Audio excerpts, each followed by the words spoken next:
네, K1, K2 소총의 조정 문제가 항상 어려운 문제로 나왔었는데요. 이거를 해결한 제품이 있다고 해서 저희가 인터뷰를 해보도록 하겠습니다. 반갑습니다. 안녕하세요. 먼저 한번 네. 조정과 조작을 한번 해보시겠습니다. 네. 네, 지금 이 안전인 상태에서 장전을 하고 네. 이제 조정관 단발로 올리시겠습니다. 자, 단발하고 사격이 끝났습니다. 네. 자, 이 상황에서 안전이나 다른 연발 아니면 점사로 한번 옮겨보시겠습니까?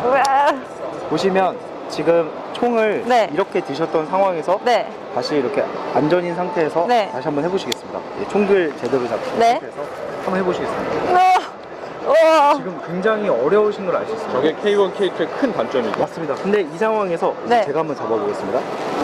이 상황에서 조작을 이 조정관을 단발해서 다른 걸로 조작하려면 지금처럼 왼손을 사용해서 조작을 해야 되는 단점이 있습니다. 그럼 일시적으로 저의 사격 자세가 해제가 되면서 즉각 조치 사격이 제한이 됩니다. 그러면 어떤 문제가 발생하냐면 적 제압률이 떨어짐에 따라서 저의 생존력 또한 낮아지게 됩니다. 이 문제는 더불어서 저희가 항상 단발로만 대기해야 되는 이 문제 때문에 아군 오일 상승 때문에 팀 전체적으로 전투력이 저하되는 문제점입니다. 그리고 아시겠지만 이 K계열 시리즈가 디자인된 지 40년이 넘었기 때문에 현대전 중에서도 CQB, 근접전투 체계에서는 굉장히 불리한 총이라고 볼 수 있습니다. 네, 그렇죠. 그러면 이거를 어떻게 해결할 수 있을까를 고안해봤습니다.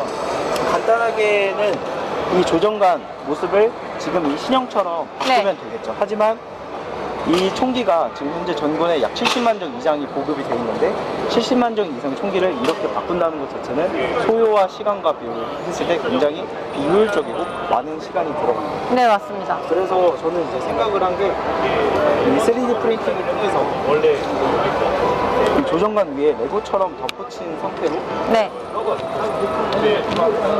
조정을 한다면 와우. 원활하게 돌릴 수 있지 않을까를 생각을 해봤습니다. 이렇게 되면은 조정관을 한 손으로만 조작을 할 수 있는 겁니다.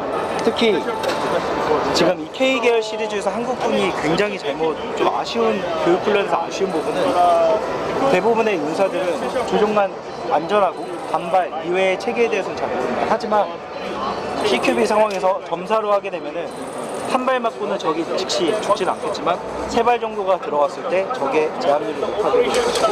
즉 K계열 화기에 원래 기존에 있었던 점사 기능까지도 적극적으로 활용하게 되면서 적 제압률 및 한 소모류 이런 것들도 전투력도 월등히 나아질 것이라 봅니다. 제가 만든 이 조정관 부스터는 이걸로 인해서 K계열 화기를 극복을 했다 이게 아니라 네.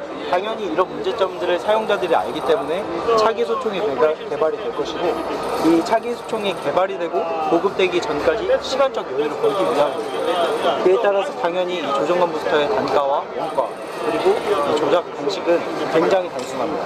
이 단순한 메커니즘에 의해서 고장이 날 일이 없고 그 다음에 보급하고 이 사용자들이 체득하는 데는 굉장히 수월하겠죠. 지금 아까 말씀해 주셨던 분께서 한번 조작을 한번 해보시겠습니다. 네. 네, 동일한 상황에서 한번 더 해보도록 하겠습니다. 이렇게 사격을 완료하였고요. 그 다음에 밀어서. 굉장히 간단하게 변환이 되는군요. 네, 맞습니다. 아까랑은 확연하게 다르죠.